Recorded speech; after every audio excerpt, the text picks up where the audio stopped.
Today I'm joined by Emmy-nominated composer Dan Roma, whose score for A Night of the Seven Kingdoms finds a beautifully unexpected way into Westeros, intimate, character-led, whistled, weathered, and full of feeling. Dan, it's so great to have you on the show. It's so great to be here. Thank you so much for having me. So, look, first of all, congratulations on the Emmy nomination. This is your second nomination after Station 11, and this one's for the episode In the Name of the Mother, which feels like such a defining episode for the series. What does this particular recognition mean to you, given how different this score is from the broader musical language that audiences associate with Westeros? Sure. Yeah, it was a really cool, fun, wild process, figuring out how this would work. Essentially, the task was uh, to make music that felt like it could exist either in sort of a spaghetti western kind of cowboy film, Yeah. and simultaneously have a score that would fit in Westeros. Simultaneously. So it made a lot of limitations for sounds, for harmony, for melodies. And, when you have that amount of limitations, it's such a fun process because the worst is when you're just sitting there and you're like, oh, it could be anything. I could have a choir and then some electronics and some dance music and then maybe a theremin and then some wine glasses and A then we'll didgeridoo. take samples of cars from outside and it just sort of becomes Yeah. a little bit directionless. But such a specific target to hit is like such a fun thing to have. So tell me about the moment you found out. Where were you, and what was your immediate reaction? That I was going to score the show. No, that you were nominated. Oh, I was nominated. Uh, where? Oh, I actually, you know what I found out actually was a text from Dave Fleming, the Widow's Bay composer. Oh, really? Yeah, well, I didn't realize that all the nominations were going to get announced right in the morning. I thought Yeah. it was going to be more. I don't know why I assumed that, but I thought it was going to kind of be sometime midday that we found out. And I woke up and I was like, oh yeah, today this, and then I opened up my phone and the first thing I saw was Dave Fleming says congrats, and which was so sweet of him. I immediately said, oh my God, congrats to you too. Like two of the best scores of the year, two of the composers who composed the best scores of the year, communicating about the nomination. That is super meta. That's breaking news for us awards nerds. Okay, so let's just put that out We there. went to school together, me and Dave. Oh, really? Yeah, yeah, Okay. he was a freshman when I was a senior at SUNY Purchase. Maybe there was something in the water that really helped both of you succeed so beautifully in your careers. Who knows? Thank you. Yeah, Um, it's a great music program. SUNY Purchase has yeah. an incredible music program. Well, I want to talk a little bit about why you were nominated. The episode, to me, directed by Owen Harris, is such a highlight of the season and of all of the Westeros, franchise, if you want to call it that.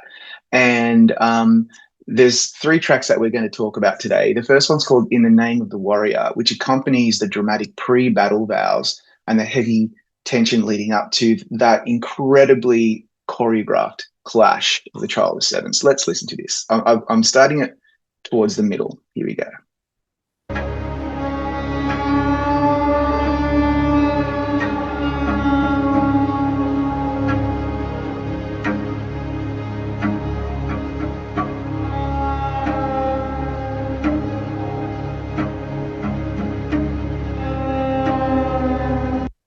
So what I want to know is this. I love that strumming and I love that wailing, yearning sound. Talk us through that instrumentation. First of all, can I just say this is so exciting to get to talk this specifically Good. about Yeah, this little chunk of I so couldn't good. be more excited. This is so great. Um yeah, so that's all me playing cello. And I will tell Really? you this, I Wow. do not know how to play cello. I am a I played cello when I was like 10, 11 years old, and then I stopped because all my friends were in choir and I wanted to be in choir with my friends. So I stopped playing cello, And then I didn't pick it up again until a little bit after COVID. I think one of the first things I did when we started running around again was my cello player, Tara Atkinson, who plays the vast majority of the cello on this score. And we'll get to her playing on You Old Fool. Um, but, she took me to buy a cello. And, I've been slowly learning how to play it. And most of what I can do on the cello you're hearing in this piece of music, which is Wow. shunk, shunk, shunk, and then those are kind of the two things I can do best on cello at this point. So, Wow. that cello line, well, let me just say, when I'm playing cello, it's because I want it to sound kind of bad. You know, if I want cello to sound good, I call Tara. But Yeah. sometimes I'm like, this just needs to have this kind of like gritty, horrible Rough sound. and yeah. Yeah. Yes. And Mm. so I was like, I'll do this. And I already had that drone that I had built from different stringed instruments. And so then I was just like, it needs just a light kind of um, almost noble tempo to it, you know? I Yeah. wanted to, having Sir Arlen appear to us from beyond, I wanted to give him a certain respect, you know? And I felt that Mm. dun, dun, dun kind of tempo sort of heralded him in a nice way. And then after that, I just watched his body movements. And with the cello, I just followed as he shrugged. So it was sort of the kind of thing where it's like, all right, Wow. I'll let Sir Arlen's motions decide what the melody is going to be here. I'm sorry, Dan. I'm nerding out here so badly. Like, you don't know what's going on in my mind right now, but this is very exciting for me as well as a film and TV scoring nerd to my core. Let's move on to the next one because this one is really what got me. It was this? The track is called "Get Up, Sir." For people who don't remember, that's when Egg screams to Dunk, "Get up!" And Dunk regains consciousness and gets back on his feet to the cheers of the crowd. The music soars. It's so inspiring and triumphant, but not over the top and it's not manipulative. It's so beautiful. So let's listen to some of this. I like this one. I like them all. I'm going to go from back there.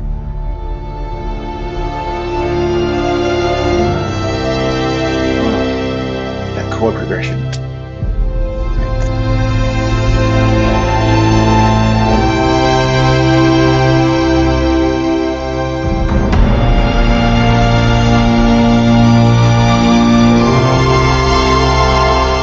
I'm going to skip a little ahead now because it does.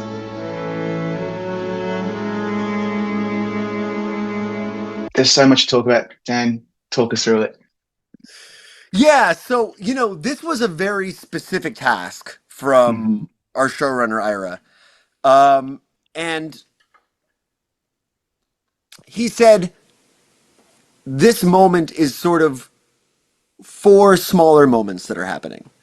And he said the Mm. process of him getting up to me is divided into four moments that are of equal time. And I want the same melody in all four spots, but I want it to be getting higher and higher. And every time that it happens, I want you to think, well, that's got to be the end of this piece. Um, Yeah. so he's like, the first one should feel like a definitive statement. And then the second one happens, like, oh, it's the same thing but higher. And then the third one comes and you say, oh, even higher. And then the fourth one, you're like, I can't believe it could go this high. Um, and Mm. so my initial instinct was, you know, there is softly in this show a dunk theme and an egg theme. But the thing is that as we discover the music of the show, um, it's sort of difficult to say when you have two characters who are on screen so much together. It's a little difficult to say this is this person's theme, this is this person's theme, and I think that the themes mean different things as we go. Yeah. But my initial instinct was to go with the theme that we more associate with Egg, which is da dee da da da da. It starts with that, Mm. and that the first version I did was that. It was those notes, and I had that rising and rising. And Ira was just like, this just doesn't. I don't know, maybe try the other one, try the other melody. And I'm like, well, the other melody is just three notes, sort of. And he's like, yeah, that's perfect. Three notes, three notes. Yeah, And I was like, okay, cool. So, because I was like fitting the rest of it in, if it's going to be, because that melody is da da da da da da, and it was like fitting all of that information in feels like too much. And he said, great, just the first three notes are fine. And so then I gave him that version with just those three notes, four times higher and higher, yeah. and that's what we went with. And the rest is history. And so the B Okay. side of that, the second part that you played, Yeah. really, is meant to sort of uh, feel aftermathy and sort of just kind of vibing in that kind of like space afterwards. Yeah. And what we did for that piece was uh, we wanted the cello to sort of have uh, a more like grimy sort of um, older sound to it. So Mhm. we covered the F holes, Mhm. the holes that make the cello amplify. We covered it with lots of padding and blankets to try to make the cello Really? not resonate at all, so it would just sound as close as possible to just a board with strings on it. Wow. With the cello does a lot of beautiful storytelling work on this soundtrack. I find with cello sometimes that I find it difficult to place because it's either been processed or manipulated in some way. And to me, it just sounds so organic that my brain doesn't connect that it's a cello. Am I talking complete nonsense, or am I actually onto something? No, look, all of the cues that we're looking at today all have a very tweaked version of what you would Yeah. expect to hear from a cello in film score. Yeah, absolutely. So on that note, let's talk about You Old Fool. So after the nerve-shredding battle, the episode ends on this gorgeous, yearning cue. There's some string. I think there's obviously some a guitar and yeah. Let's listen. I'm not going to say another thing. I'm going to start it at about 11.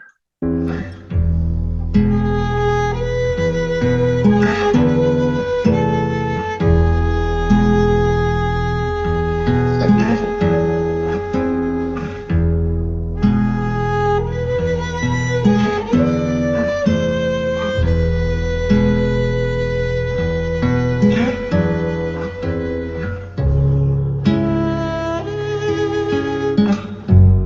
I'm going to skip ahead.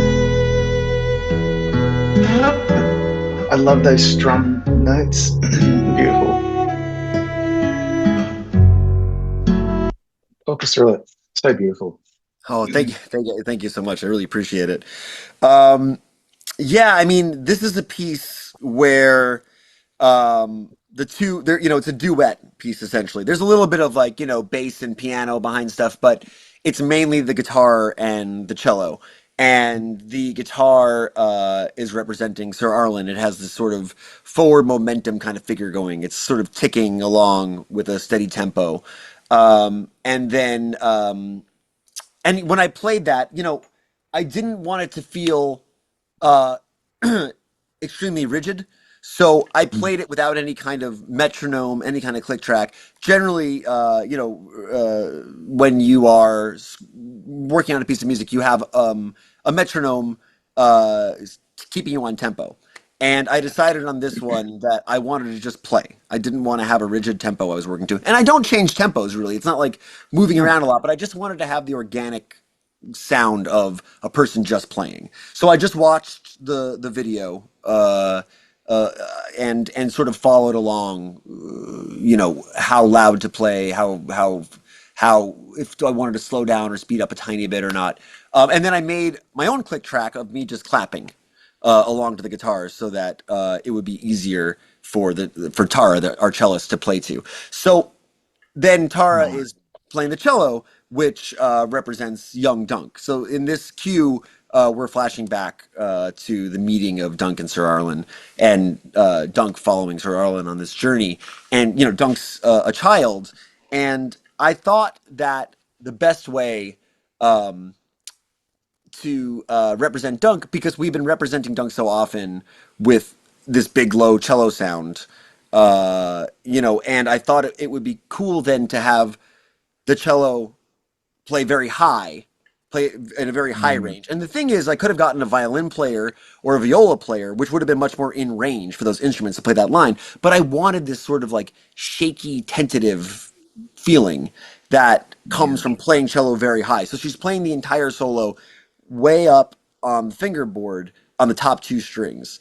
And I was talking with Tara about this and, about how high it was. And she was like, that's not abnormal for, a classical piece to have a cello playing that high as a solo. But I do feel like it's not a sound you hear often on film score, or TV score. And so, Yeah. I think that her playing up that high, you know, gives it that sort of fragile feeling that we want to feel with Dunk. Wow. Yeah, people have to remember this episode is not just a Trial of the Seven. There's a lot of flashback to Dunk's childhood where the music is quite diverse compared to what we're expecting from the battle scenes. And I have a feeling that is why you were nominated because this episode, I mean, it's a great submission because it's really got everything. So kudos to that. A couple more questions before I let you go. And this is more generally about the score, not necessarily the episode you've been nominated for, but when we talked about this previously, but just to revisit it with this audience, the whistling is a real signature element in this score. And you've got that line about whistling being ancient enough to belong anywhere, and Ira basically saying it's the music in Dunk's head. So, how did you and Jose Greco shape the personality of the whistle so it does feel like Dunk's internal soundtrack? That's a good question. Yeah, I mean, look, Josue Greco is one of the most talented musicians I've ever met in my life, and you know, knowing that he was going to be whistling on it was just like this is it's going to sound fantastic. He's just such an incredible musician and performer, and it took a couple tries. We tried a couple different melodies. And because it's also a very small target to hit. It's something that feels whimsical, but still feels of Dunk. That still feels like Yeah, his sort of his power and his heft. And then this kind of whimsical whistle over it. It's hard to say, exactly how melodies happen and exactly how they work and how they come to be, you know. yeah. Um, but we knew that the basic thing would be uh, this guitar sort of playing lower and more playfully, and then the whistle kind of dancing on top of it. Yeah, it's so effective. Like really, honestly, I love it so much.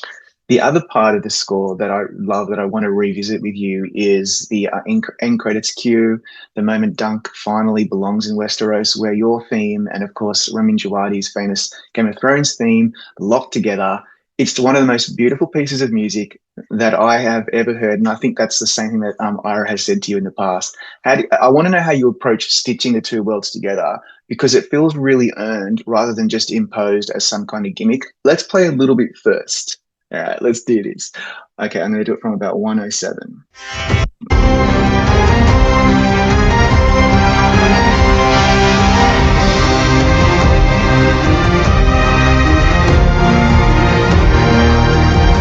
I got goosebumps.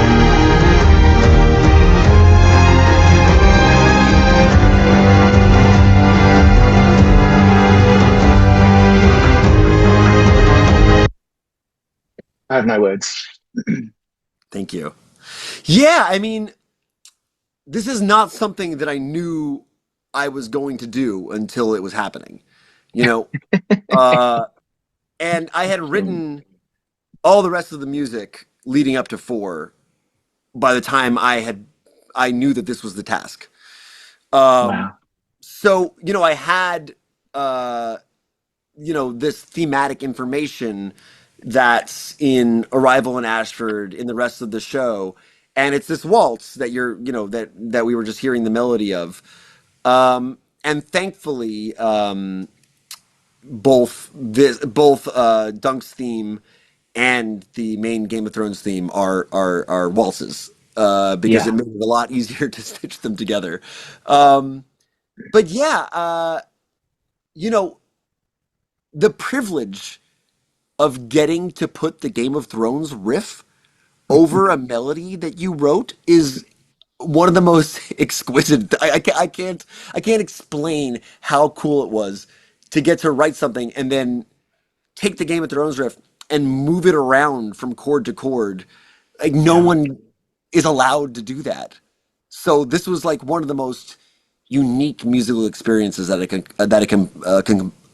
excuse me, a composer can have. Composer. Yes, you're right. And and Uh, uh and it works so beautifully. Thank you so much. I really appreciate that. And this score makes Westeros feel intimate and strange and funny and wounded and alive. And no wonder you were nominated. Congratulations again, and thank you so much for your time today. Thank you so much for having me. This was so fun.